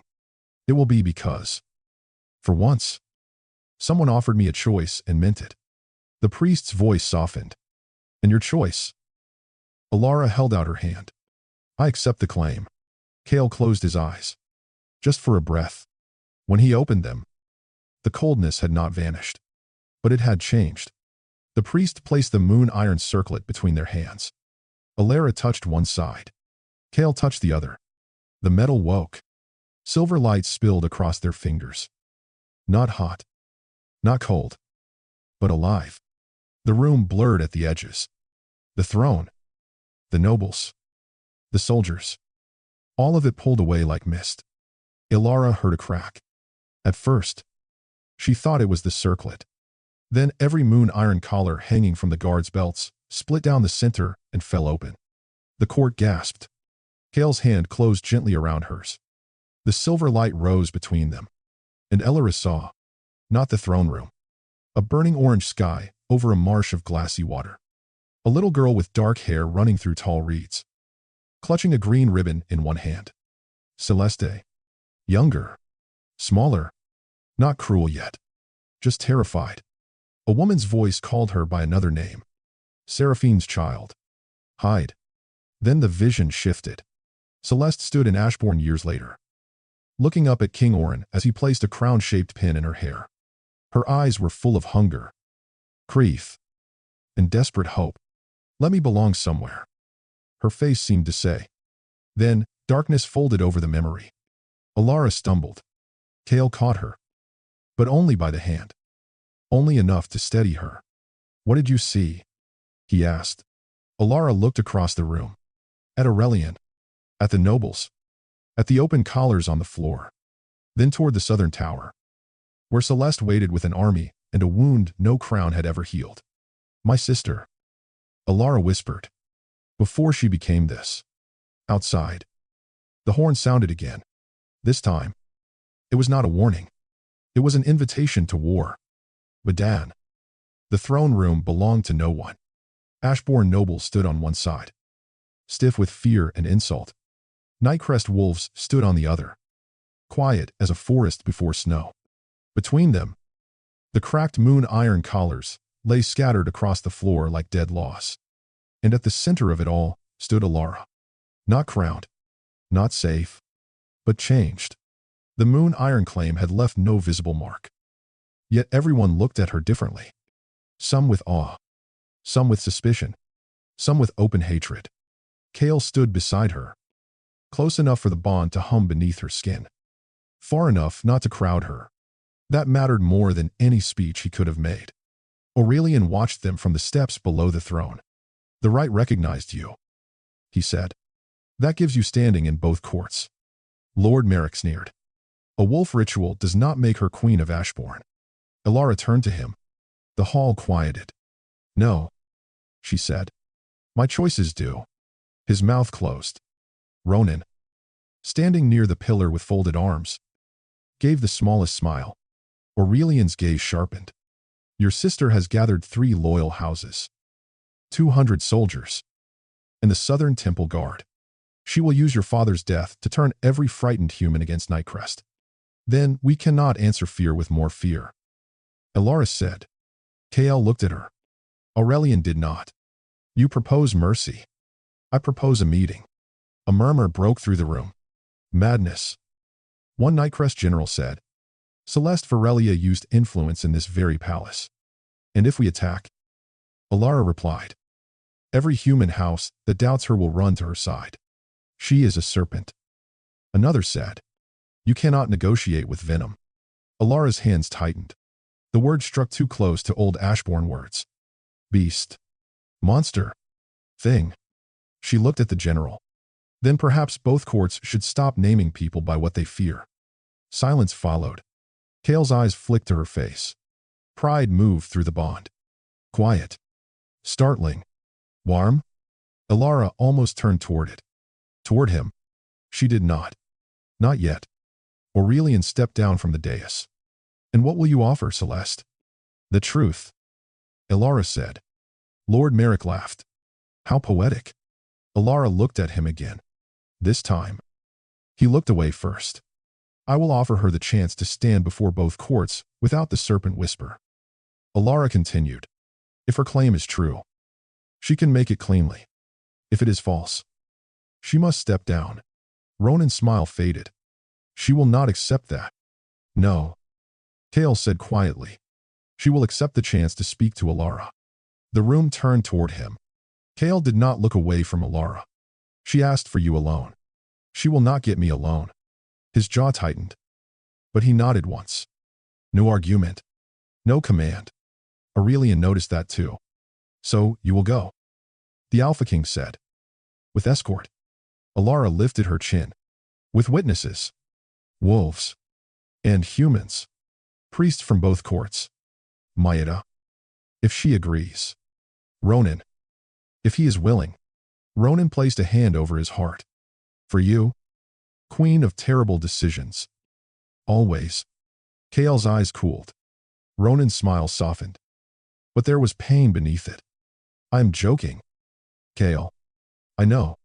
The 2 words held more than Elara could read. A farewell not yet spoken. A wound carefully covered. Latter. When the council dispersed. Elara found Kael in the orchard. The same orchard. The same cracked gate. Different sky. He stood beneath a bare apple tree, looking toward the wall where she had freed him. For a moment, he seemed less like a prince and more like the man who had asked her to run and watched her choose to stay. Elara stopped a few steps away. You are angry. Yes. At me. At the fact that you are right. That pulled a tired smile from her. That must be painful. Deeply. The smile faded. Wind moved through the branches. No leaves answered. Kael turned to her. Celeste will try to reach the places in you no guard can defend. I know. She will speak as your sister. She is my sister. She used your father. Elara closed her eyes once. The words still hurt. When she opened them, Kael had not moved closer. He stood where he was, letting the space remain hers. She was a child when the war took her mother. Elara said, a child when my father brought her home and gave her a new name. I do not excuse what she did. But if I pretend her pain is not real, I become exactly what Ashborne taught me to be. Kael looked at her for a long time. Then he said, I do not know how to want peace gently. Elara's breath caught. It was the most honest thing he had ever given her. Then want it badly. She said, just do not crush it in your fist. Something flickered in his eyes. He looked down at her hand. This time, he did not touch it. May I? He asked. The question was so simple, so careful. Elara's throat tightened. Yes? Kael took her hand. Not like a claim. Like a vow still learning how to be soft. The bond between them steadied. The door behind her ribs opened. Not painfully now, but with a warmth that made her want to lean forward and rest her forehead against his chest. She did not. But Kael's thumb brushed once across her knuckles. And that was almost worse. I will not stop you from meeting her, he said. But I will be there. I know. If she touches your mind, she will try. His grip tightened, then loosened at once. I will not let her take you. Elara looked up at him. You do not get to keep me either. Kael went still. Then, slowly, he nodded. No, he said. I get to stand beside you if you allow it. Her heart hurt. Not from fear this time. From being seen clearly enough that she had nowhere left to hide. Before she could answer, Ronan's voice came from the orchard path. I hate to interrupt this very dignified hand-holding, but the southern tower sent a reply. Elara pulled her hand back, cheeks warming. Kael looked murderous. Ronan ignored him with heroic commitment. What did she say? Elara asked. Ronan's golden eyes dimmed. She accepts the meeting. Relief almost reached Elara. Then, Ronan added, but only at dusk. In the old rebel camp beyond Moonvale Bridge.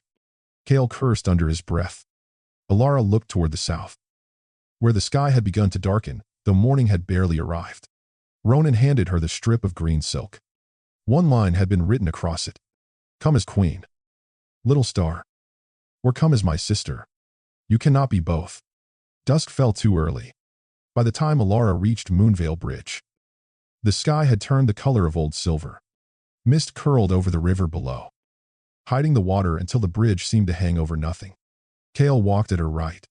Ronan walked at her left. Behind them came two priests. 4 witnesses from Ashborne. 4 from Nightcrest. And Mara with a shawl wrapped tightly around her shoulders. No army.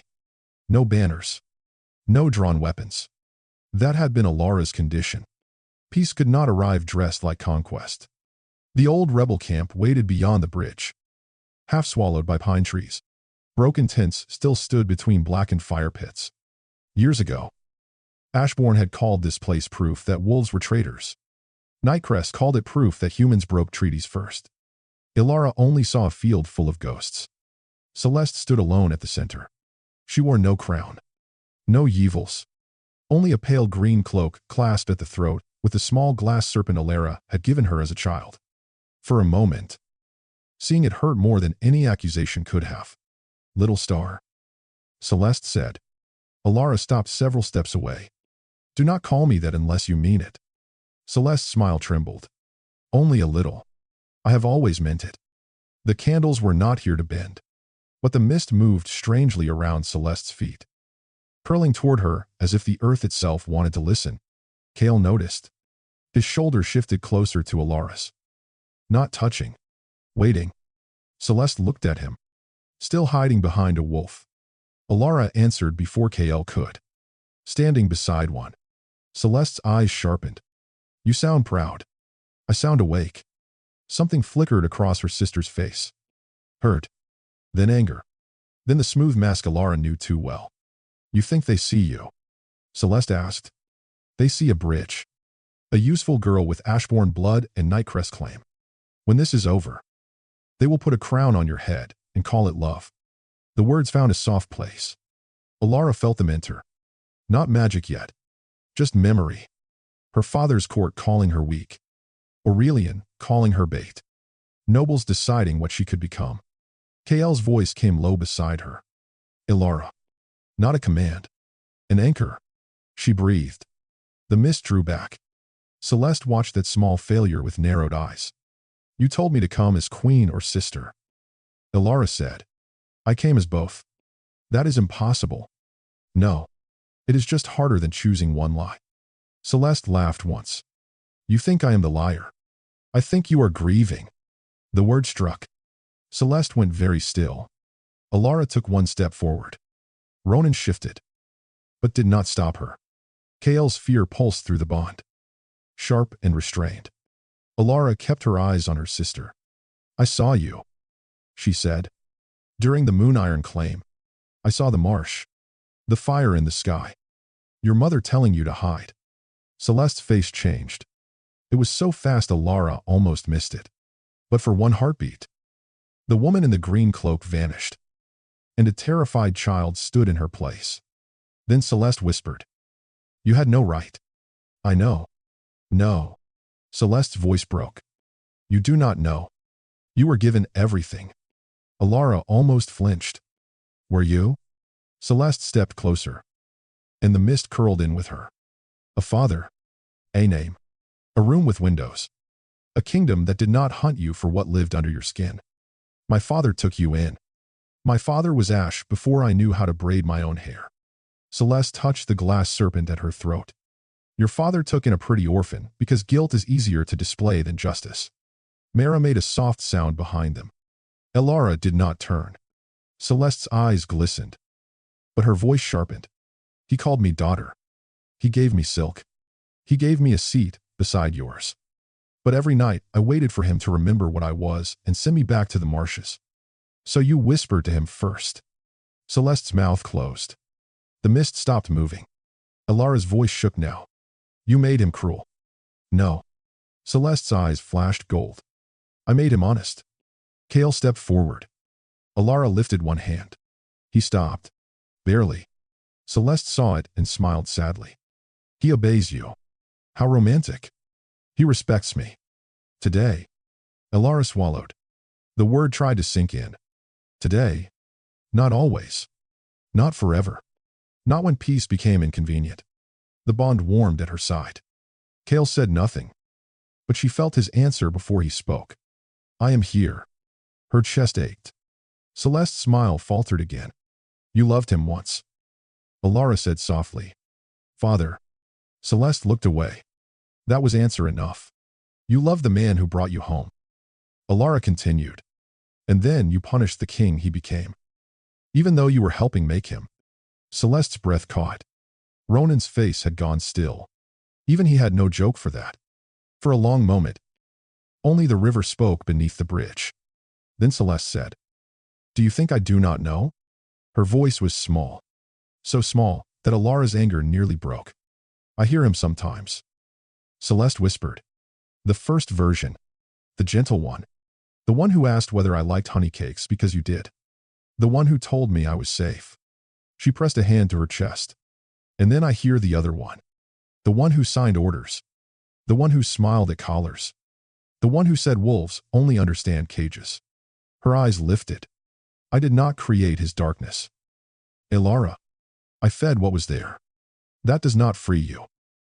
No. Celeste's smile turned hollow. Nothing frees me. Elara took another step forward. Come to Moonvale Court tomorrow. She said. Stand before both kingdoms. Release the influence. Speak your claim cleanly. If the court chooses you, I will step aside. Kael's shock moved through the bond. Ronan looked at her sharply. Celeste stared. You would do that? If they choose you without whispers? Yes. And if they choose you? Elara's throat tightened. Then you stop. The gold in Celeste's eyes faded, leaving only green. For one fragile moment, Elara thought she had reached her. Then Celeste looked past her. At Kael. At Ronan. At the witnesses. At the world that would never let the two sisters stand alone again.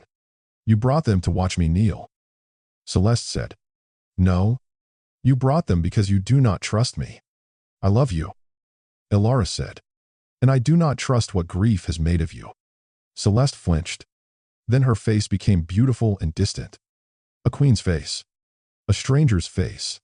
Tomorrow. Then, she said. Relief cut through Elara so sharply, she almost stepped forward. Kael caught her sleeve. Not pulling. Just reminding. Celeste noticed. Of course, she did. Her eyes moved to Ronan next. He stood quiet beneath the pines. Golden hair dimmed by mist. Watching her with a gaze, too knowing to be safe. The golden one sees too much, Celeste said. Ronan's smile returned slowly. A terrible habit. Celeste's lips curved. But there was no humor in it. Terrible habits get people hurt. Kael's eyes flashed. Elara's body went cold. Celeste turned away before anyone could answer. Her cloak vanished into the mist between the pines. The witnesses began whispering at once. But Elara heard none of it. She looked down at the place where Celeste had stood. On the frost-covered grass lay the glass serpent clasp, broken in two. Moonvale Court had been built for judgment. Its ceiling opened to the sky, so the moon could witness every vow. Its floor was carved from pale stone, marked with old symbols from before humans and wolves divided the world into enemies. At the center stood the ashen seat, the throne of Ashborne. No gold covered it. No jewels softened it. It was carved from blackened wood, said to have grown from the first tree planted after the kingdom's founding. A throne that rejected liars. Elara stood before it in a white gown, stitched with silver thread. Kael stood at her right, silent and steady. Ronan stood near the witnesses, his golden eyes watchful. Aurelian waited on the opposite side. Every inch, the Alpha King. Then, the doors opened. Celeste entered without a crown. The court whispered. She walked alone down the long aisle, wearing pale green silk and the broken glass serpent pinned at her throat. One half only. The other half was missing. Celeste stopped before the throne and looked at the gathered courts. People of Ashborne, she said, her voice clear and beautiful. You have been told I am a monster. The human nobles shifted uneasily. You have been told wolves came as liberators. Her gaze moved to Kael. Ask yourselves why liberators arrive with soldiers. A murmur rose. Kael did not move. Elara felt his anger through the bond, but he held it back.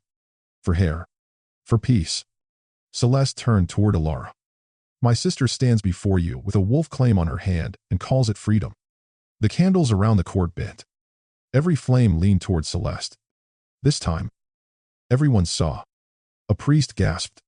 Celeste's eyes flashed gold. Do not look at the candles. Look at the girl who betrayed her father. The whisper moved through the room. Elara felt it touch here. You betrayed him. You left him. You freed his enemies. Her breath caught. Kael stepped closer, but did not touch her. Elara, he said quietly. One word. Her name. Not command. Not claim. Anchor. Elara breathed again. The whisper broke. She stepped forward.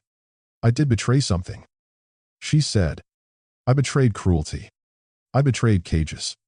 I betrayed the part of Ashborne that taught us fear was strength. Celeste's mouth tightened. Elara turned to the court. But I did not betray my father. I came here to tell the truth about him. The hall went still. My father was not innocent. Elara said. No crown can erase the choices he made. But he was also not born cruel. Something fed the worst part of him until it sounded like wisdom. The candles bent lower. Celeste whispered. Stop. Elara looked at her sister. No. Celeste's face trembled. Only for a heartbeat. Then she lifted her chin. Then sit. Little star. The court stirred. Celeste gestured to the ashen seat. You claim to be Ashborne's rightful heir. Prove it. Kael's body went rigid. Aurelian's eyes narrowed. Ronan said softly. Elara, She knew what they feared. If the throne rejected her, Celeste would win. If the throne accepted her, Celeste would have nothing left but grief. Elara walked to the ashen seat. The old wood seemed to hum beneath the moonlight. She placed one hand on the armrest. A cold force rose through her fingers. Images flashed behind her eyes. Her father laughing in the orchard. Celeste braiding her hair. Kael kneeling in the auction hall. Ronan kissing her hand beneath the moon. Mara calling her little star. The throne asked no question in words. It only showed her every person she had loved, and every way love could become a chain if fear held it too tightly. Elara sat. The court held its breath. The ashen seat glowed silver. Not bright.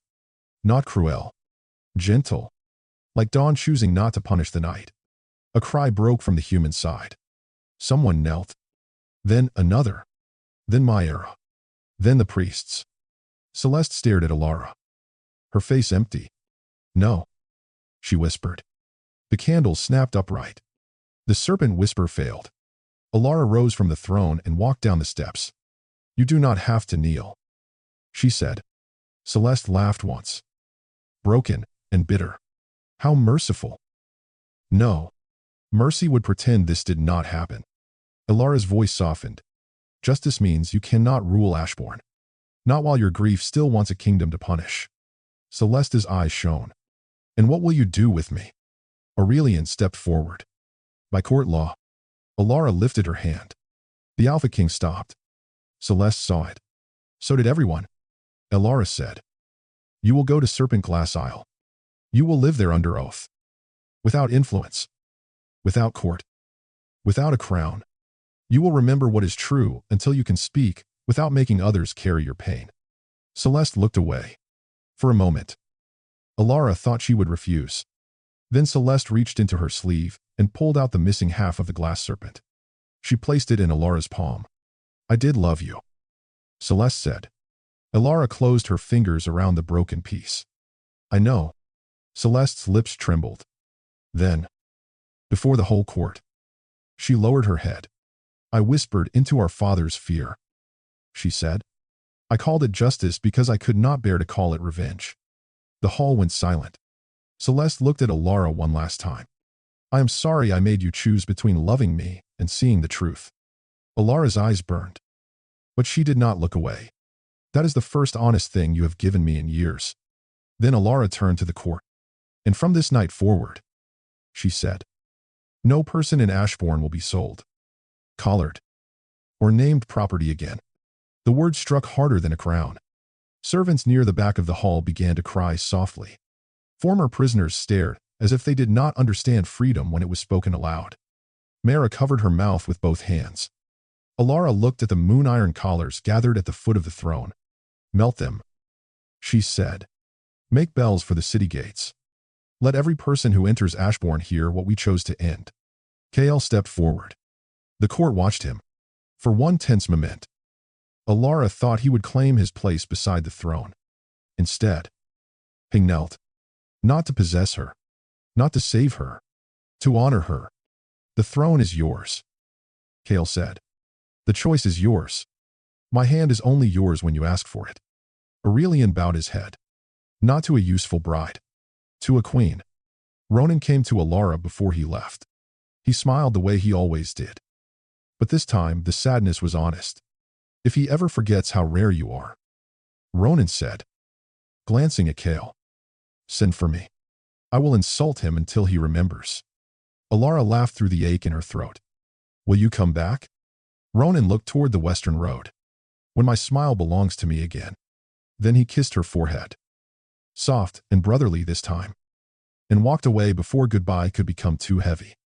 Months later, Ashborne and Nightcrest signed peace beneath the moon-iron gate. The melted collars became bells. And every morning they rang over a city, learning how to be gentle. Mara became keeper of the royal household. And no servant in Ashborne was ever sold again. And Kael stayed. Not as Elara's owner. Not as her savior. As the man who stood beside her when the court grew loud and asked, every time, do you want my hand? One winter morning, a box arrived from Serpent Glass Isle. Inside lay the old moon-iron key. bent into a simple ring. Beneath it was one line in Celeste's handwriting. I am trying. Elara held the ring to the light. Kael stood beside her, quiet and warm. For the first time, the door behind her ribs did not feel like a wound. It felt like home. This is a fictional story. All characters, kingdoms, pacts, places, rituals, and events are imaginary and created for storytelling and educational purposes.